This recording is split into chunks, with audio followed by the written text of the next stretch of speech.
नमस्कार दोस्तों, आपका स्वागत है। आज जो हम कहानी देखने वाले हैं दोस्तों, वो एक सच्ची कहानी है। ये जिस महिला की कहानी है उसका नाम है मेलिसा। मेलिसा हमसे ये कहती है कि बचपन में ही उसने अपने पिताजी को खोया, और जब ये उसके साथ घटना हुई थी उसके कुछ महीने पहले दोस्तों उसने अपनी छोटी जो बहन थी उसको एक्सीडेंट में खोया था, और वो उनके लिए बहुत ही ज़्यादा दुखी थी अपने बहन के लिए, और पिताजी को उसने बचपन में खोया था। एक दिन जब वो सो रही थी दोस्तों, तब उसने अपने सपने में ये देखा। पहले तो उसके सपने में दोस्तों उसने अपने पिताजी को देखा। वो उससे बात कर रहे थे कि तुम अपना ख्याल रखना बेटा, तुम हमारे लिए ज़रा भी दुखी मत होना, हम यहाँ पर बहुत ही सुखी है।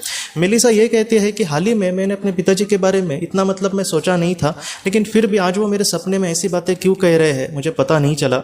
और बाद में दोस्तों उसने अपने पिताजी के साइड में पहले वो दिख नहीं रही थी या फिर वहाँ से प्रकट नहीं थी, लेकिन बाद में वो जैसे प्रकट हो गई वैसे उसको वहाँ पर उसकी बहन दिखाई दी। और मेलिसा ये कहते हैं कि उसको देखने के बाद मैं बहुत ही कहीं ना कहीं खुश हो गई कि मेरी जो बहन है आज वो हो सकता है कि मेरे साथ नहीं है, लेकिन वो वहाँ पर पिताजी के साथ बहुत ही खुश है।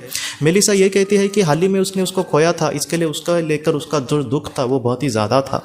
और बाद में मेलिसा ये कहती है कि वहाँ पर वो दोनों बहुत ही खुश लग रहे थे, वो कहीं ना कहीं एक दूसरे के साथ थे, और वो दोनों जिस तरीके से पृथ्वी पर उनका जो प्यार था उनके पिताजी का और उनके बहन का, उसी तरीके से वहाँ पर थे, और वो सच में वहाँ पर बहुत खुश लग रहे थे। हो सकता है कि वहाँ पर उनको किसी भी बात का कोई दुख ना हो, और वहाँ पर कोई भी मजबूरी नहीं दिख रही थी, एक सच्चा प्यार कहीं ना कहीं उनको दिख रहा था। और मेलिसा ये कहती है कि उनको देखने के बाद मुझे सच में बहुत खुशी मिली, वो मेरे जीवन का बहुत ही अच्छा एक पल था। लेकिन दोस्तों जैसे जैसे वो सपना ख़त्म होते आया, तब उसने वहाँ पर एक आत्मा को देखा, और बाद में वो समझ नहीं पाई कि ये कौन है, लेकिन उसके मन में था कि इसको मैं कहीं ना कहीं जानती हूँ। तब उसने ये कहा दोस्तों कि वो जो एक आत्मा को वहाँ पर उसने देखा, उसके चेहरे को उसको पहचान गई। वो उसके हस्बैंड का एक दोस्त था, एकदम करीबी भी दोस्त नहीं था, लेकिन उनके पहचान का था, और इनके घर में कोई एक फंक्शन था, तब वो दोस्त एक ही बार उनके घर पे आया था, और बाद में उसने उसको कभी भी नहीं देखा, लेकिन ये पहचान गई कि ये उसी को उसने देखा है। और उसकी तो ज़्यादा इसको कुछ खबर नहीं, इसलिए जब उसका वो सपना टूट गया रात को, तो वो एकदम पहचान नहीं पाई कि आखिर वो मेरे सपने में क्यों आया। तब क्या हुआ दोस्तों, इसने अपने हस्बैंड को जगाया रात को, वो सोया हुआ था, और तब दोस्तों इसके हस्बैंड को उसने कहा कि मुझे अपने मुझे अपने पिताजी और मेरी बहन वहाँ पर दिखे, और वो वहाँ पर बहुत ही खुश थे, और वो कहीं ना कहीं मुझे समझाने की कोशिश कर रहे थे कि हम यहाँ पर बहुत ही खुश है। और वो इतना सच्चा सपना था कि मुझे ऐसे सपने कभी भी नहीं आते, और वो पूरी तरीके से सच था। लेकिन यहाँ पर हैरान कर देने वाली बात यह है कि तुम्हारा जो पुराना दोस्त था जो हमारी पार्टी में आया था, और वो समझ गया कि कौन से लड़के के बारे में, कौन से दोस्त के बारे में वो बोल रही थी, और वो मुझे अब सपने में दिखा है। मुझे समझ नहीं आ रहा था कि क्या हुआ होगा उसके साथ। तब उसके हस्बैंड ने कहा कि हम बाद में उसके बारे में सोचते हैं, अभी रात को इतना तुम उसके बारे में सोचकर दुखी मत होना, अभी तुम शांति से सो जाओ, हम कल सुबह उसके बारे में देखेंगे, या फिर मैं उसकी खबर निकालता हूँ।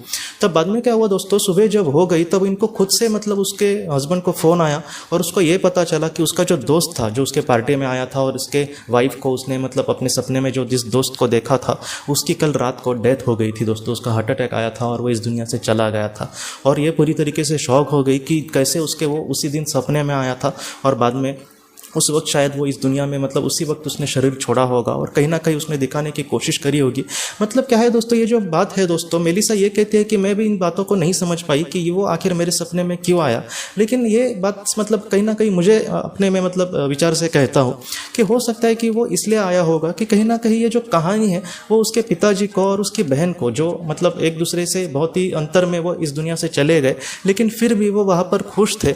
और यहाँ पर एक ऐसा इंसान जो इनका एकदम करीबी नहीं था, वो भी उस दुनिया में कहीं ना कहीं अच्छा था, या फिर वो कहीं ना कहीं दिखाने की कोशिश कर रहे हैं। तो हमें यही लगता है कि इस दुनिया से जाने के बाद भले हम यहाँ पर थोड़े अलग हो, एक दूसरे से दूर हो, या फिर हम एक दूसरे के अंतराल में वहाँ पर पहुँचे, लेकिन फिर भी हम एक ही जगह पे कहीं ना कहीं जाने वाले। तो उसी तरीके से इसका जो दोस्त था, उसकी भी आत्मा कहीं ना कहीं इसका दिखाना चाह रही होगी कि वो उस परम धाम में पहुँच गई है, और वहाँ पर वो ठीक है। कहीं ना कहीं मुझे ये भी लगता है दोस्तों कि उसके परिवार वालों को भी पता चले कि जैसे वो उसके पिता और उसकी बहन खुश है, वैसे ही यह भी उस दुनिया में सच में खुश होगा। और वो जब उसके दोस्त के उसके परिवार को पता चले, जिन्होंने उसको खोया है वो बहुत दुखी होंगे उसके लिए।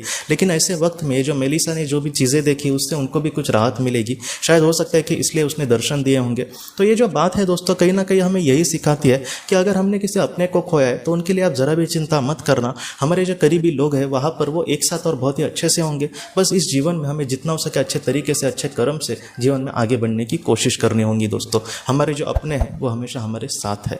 तो दोस्तों हम अपने अगली वीडियो में किसी नए विषय को लेकर मिलेंगे। तब तक आप अपने परिवार का ख्याल रखना। आपका बहुत बहुत धन्यवाद। ज़िंदगी की रोशनी ये एक कंसल्टेंसी है जो ऐसे लोगों को मदद करने की कोशिश करती है जिन्होंने किसी अपने को खोया है या फिर जो लोग अपने जीवन में बहुत ही ज़्यादा दुखी है।